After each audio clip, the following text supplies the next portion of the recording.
Hi guys, welcome back to the channel, hope you're all okay. I just thought I'd give you a bit of an update on the shed shack video that I've been building. So yeah, this is how it's looking. Just turn the camera around. Yeah, you'll note felt is a little bit different colour here, but I'll come to that in a minute. So basically what's happened since the last time, well, we've got a roof on now. I don't think the roof was on last time. If it was, it wasn't complete anyway. And the outside of the shed is sort of pretty much finished.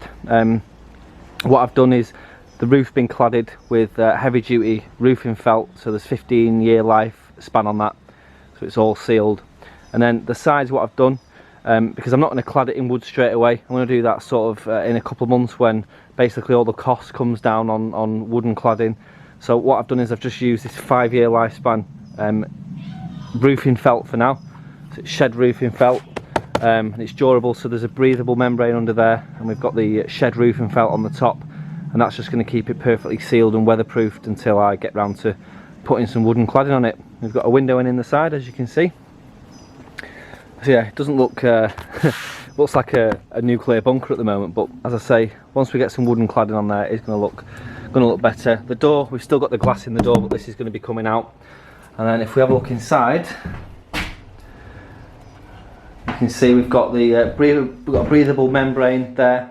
Behind that is insulation. I was going to use Kingspan insulation, but I thought we'll just keep costs down, and we're using this 200mm thick insulation here. So this is really thick, packed in tight, so it's going to be nice and breathable. We've also got the roof spars finished, obviously because we've done the roof. So basically this is like a really strong roof. It's not going to go anywhere. You see it goes up to the middle apex here. We've got little spars going along there to seal the joints, and they're completely sealed. And then of course we've got these little spars going across here, which just adds some rigidity, so that roof isn't going to go anywhere. So yeah, that's where we are up to with the build, guys.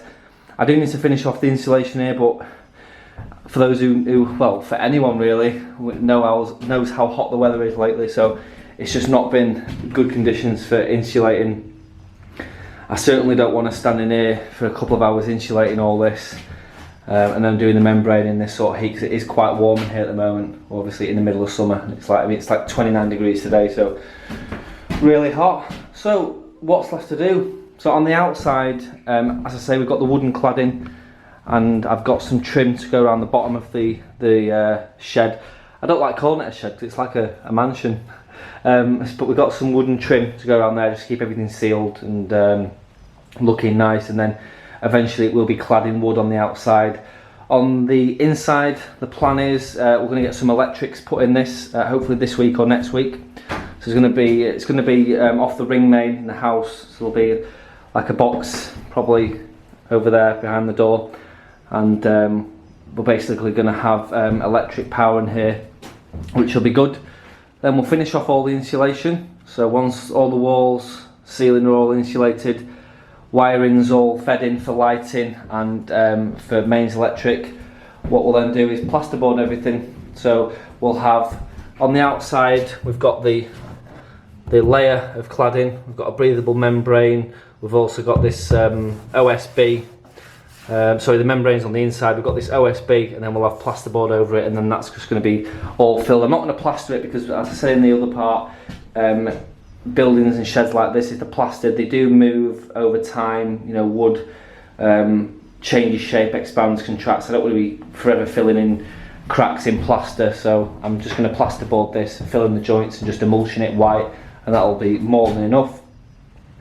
Got some wooden spars just to go in the bottom here, just to give them plasterboard a little bit of rigidity, but they're the thicker ones, so they should be pretty strong anyway. So yeah, that's the update on the build really. That's what's been done and what the plan is next, and then of course the exciting bit will be furnishing this thing. So what I'm thinking down this side, I might have said this in the first part, but down here there'll be a worktop that will probably sort of go to here.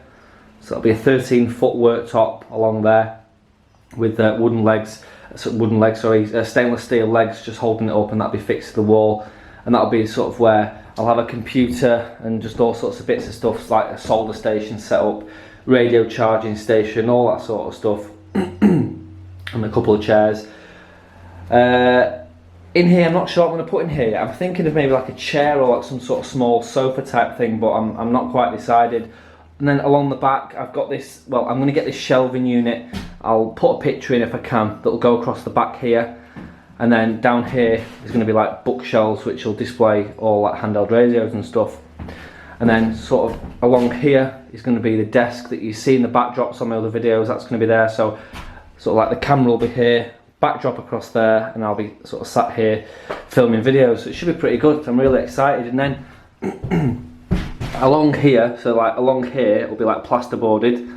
So I'm going to get some IKEA strip lighting. So it's basically like a metal and plastic strip that you put spotlights into, LED spotlights. So I'm going to probably have 6 or 7 of them go down the building, pointing in different directions, just to make sure it's well lit. Because I've just gone for a small window here. I didn't want loads of windows in just for like security, but of course I do miss out on not having as much light. So I'm going to get some LED spotlights in here. There's going to be a couple of lamps and stuff on this work surface. There'll be a lamp on the desk that's going to go in here. So yeah, I hope that all made sense, guys, and you get the idea of what it's going to look like. But as you can see, if I sort of stand back here, I'm at the door here, you can see it's quite a decent size.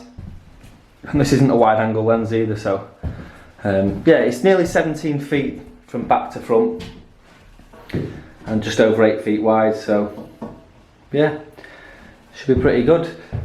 So a lot of people in part 1 did do loads of like suggestions and feedback on things. I know there's like a million and one ways you could build a shed like this, and haven't got an endless budget, so there's some really good suggestions about ways of doing things and that, but like I say, I don't have an endless budget, so I don't want to plough tons and tons of money into it. But the main point of the matter is that when this is finished, it's going to be perfectly sealed.